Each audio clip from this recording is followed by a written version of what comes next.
જો તમને આ રેસીપી પસંદ આવી તો લાઈક કરજો, શેર કરજો અને સબસ્ક્રાઇબ કરજો। બધાને જય શ્રી કૃષ્ણ। હું સગુણાબેન આહિર સુરતથી આપ સૌનું મારા કિચનમાં સ્વાગત છે। તો આજે આપણે બનાવીશું ઉનાળામાં ખાવામાં આવતું એવું સ્પેશિયલ એવું વેનીલા આઈસ્ક્રીમની રેસીપી શેર કરશું। તો ચાલો રેસીપી શરૂ કરીએ। અને હા, શરૂઆત કરતા પહેલા તમે જો મારી ચેનલમાં નવા હોય તો મારી ચેનલને લાઈક, શેર અને સબસ્ક્રાઇબ ચોક્કસથી કરજો, જેથી કરીને આવનારી દરેક નવી રેસીપીઓ તમે સૌથી પહેલા જોઈ શકો। તો ચાલો વેનીલા આઈસ્ક્રીમ બનાવવાની શરૂઆત કરીએ। આપણે સ્પેશિયલ આઈસ્ક્રીમ બનાવવાનું છે, તો તેના માટે મેં અહીં 1 લીટર ફૂલ ફેટવાળું દૂધ લીધેલું છે। સૌપ્રથમ તો બંને બાટલીના દૂધને આપણે એક કઢાઈમાં નાખી દેશું। હંમેશા ગમે ત્યારે આઈસ્ક્રીમ બનાવવું હોય ત્યારે ફૂલ ફેટવાળું દૂધનો જ ઉપયોગ કરવાનો।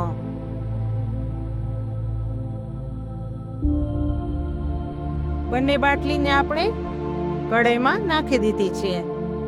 હવે આપણે ગેસ ચાલુ કરી અને દૂધને સરસ રીતે ઉકાળી લેશું।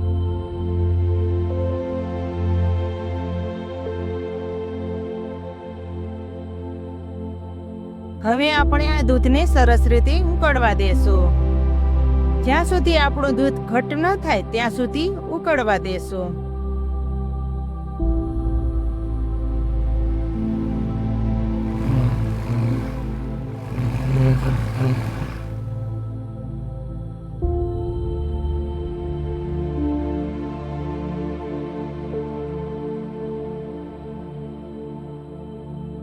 જુઓ મિત્રો, દૂધ આપણું એકદમ ઉકળવા લાગ્યું છે। આપણું દૂધ ઉકળે ત્યાં સુધીમાં આપણે એક મિશ્રણ તૈયાર કરી લેશું। આઈસ્ક્રીમમાં ઉમેરવા માટે આપણે આઈસ્ક્રીમનો જે પાવડર આવે તે લીધેલો છે, જે આ રીતનો હોય છે। આ પાવડર તમે ગમે તે બેકરીમાં જાઓ ત્યાં આરામથી મળી જાય છે। આ પાવડરને આપણે દૂધમાં ઉમેરી દેશું। હવે આ પાવડરને આપણે દૂધમાં ઉમેરી દેશું। અડધું પેકેટ ઉમેરીશું।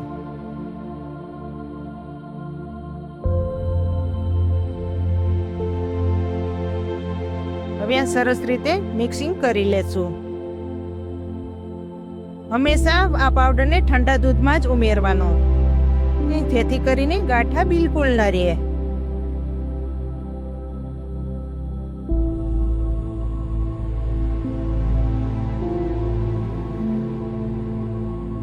જો મિશ્રણ હાઈ ક્લાસ રેડી થઈ ગયું છે અને દૂધ આપણું હાઈ ક્લાસ ઉકળવા લાગ્યું છે।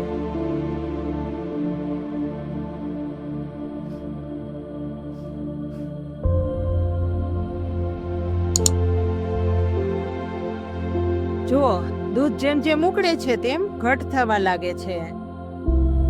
જોઈ શકો છો ને? જુઓ, દૂધ સરસ રીતે ઘાટું થઈ ગયું છે અને જે સાઈડમાં મલાઈ જામી જાય તેને તાવીથા વડે ઉકેળી લેશું। આ રીતની કંઈક આ રીતની ફરતી સાઈડ પર મલાઈ ઉકેળી લેવાની।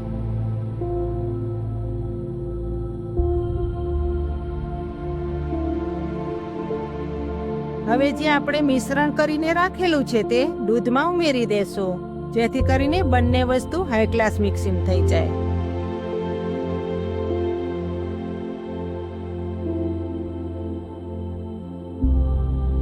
અને કંઈક આ રીતનું તાવીથાથી હલાવી લેશું।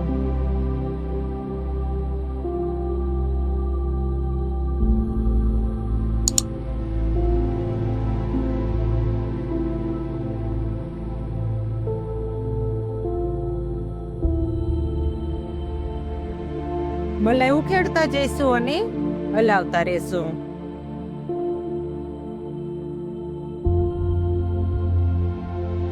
જુઓ, આ રીતની મલાઈ જામી જાય છે।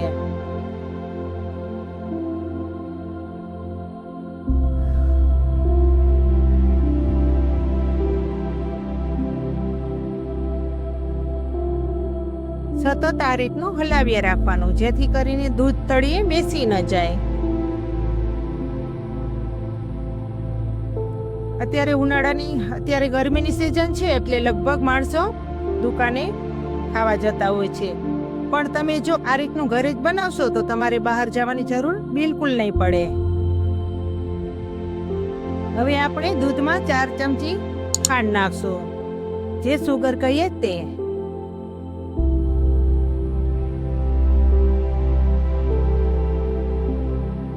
ફરી હલાવતા રહેશું, જેથી કરીને હજુ દૂધ ખાટું થઈ જાય.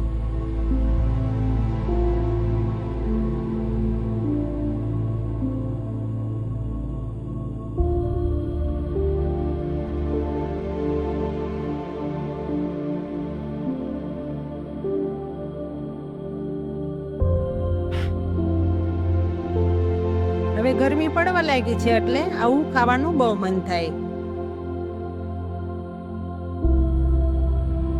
હવે આપણે દૂધમાં 1 વાટકી મલાઈ નાખશું. આપણે આ ઘરની જ મલાઈ કાઢેલી છે. એને આ રીતની મિક્સિંગ કરી અને દૂધમાં ઉમેરી દેશું.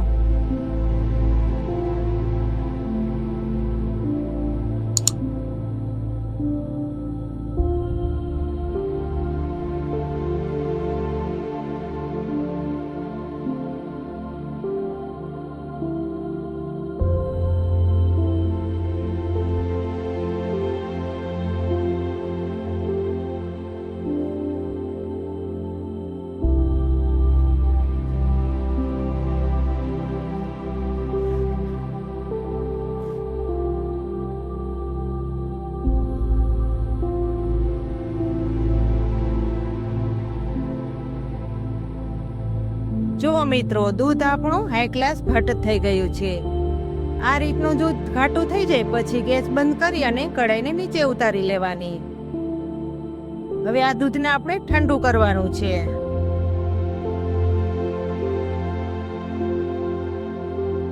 આઈસ્ક્રીમનું મિશ્રણ ઠંડુ થઈ જાય પછી આપણે એક બોક્સમાં નાખીશું. ત્યાં સુધી ઠંડુ થવા દેશું. જુઓ મિત્રો, આઈસ્ક્રીમનું મિશ્રણ એકદમ ઠંડુ થઈ ગયું છે. તો હવે આ મિશ્રણને આપણે એક બોક્સમાં ઢાળી દેશું. આ રીતનો પ્લાસ્ટિકનો ડબ્બો હોય તો તમે તેમાં આઈસ્ક્રીમ જમાવી શકો. આ બધું મિશ્રણ ડબ્બામાં ભરી લેશું.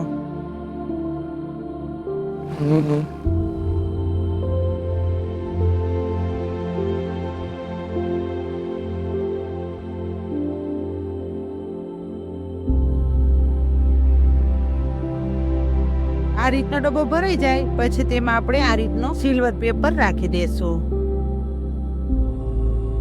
જેથી કરીને બરફનો ભાગ ઓછો થાય.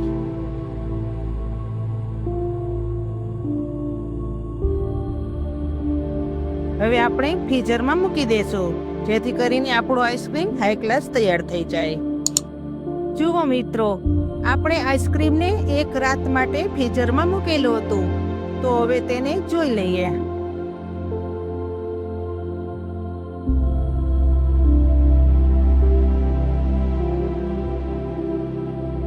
જોઈ શકો છો ને કેટલું સરસ આઈસ્ક્રીમ તૈયાર થયું છે. હવે આપણે ચમચા વડે કાઢી અને મિક્સર જારમાં નાખી દેશું.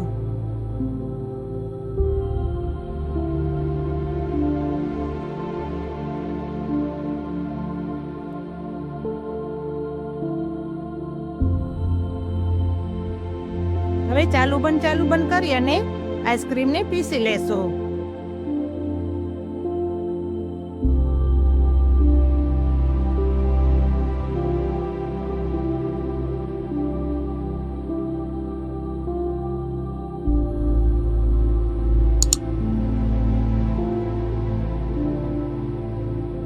જો આ રીતનું થઈ જાય છે.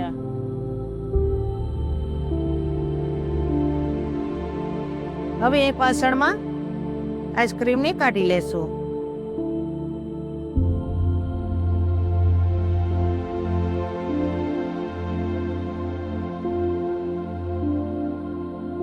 જોઈ શકો છો ને, જોતા જ ખાવાનું મન થાય તેવું આઈસ્ક્રીમ તૈયાર થયું છે.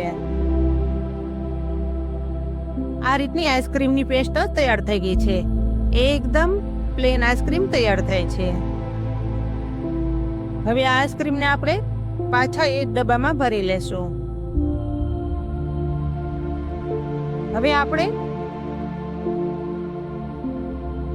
હવે સિલ્વર પેપર ઉપરથી રાખી દેશું.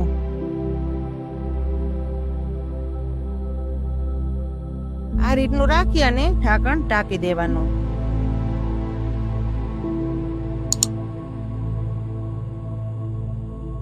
હવે આઈસ્ક્રીમને આપણે 4 કલાક ફ્રીઝરમાં રાખશું, જેથી કરીને આપણું આઈસ્ક્રીમ હાઈ ક્લાસ તૈયાર થઈ જાય. જુઓ મિત્રો, આપણે આઈસ્ક્રીમને જમાવા ફ્રીઝરમાં મૂકેલું હતું, એ હવે સરસ એવું જામી ગયું હશે. હવે તેને જોઈ લઈએ.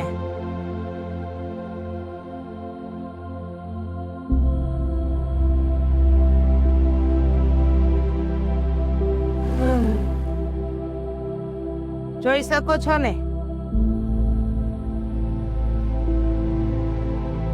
હાઈ ક્લાસ એવું જામી ગયું છે.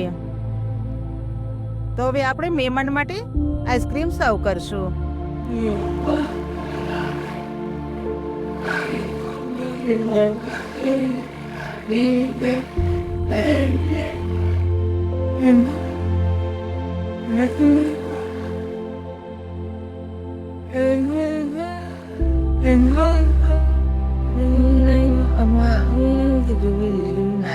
કેમ કાકા?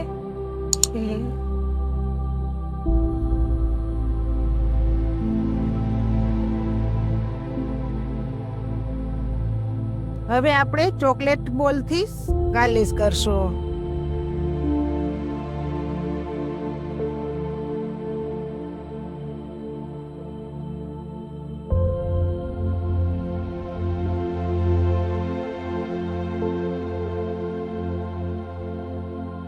તો તૈયાર થઈ ગઈ છે આપણું વેનીલા આઈસ્ક્રીમ.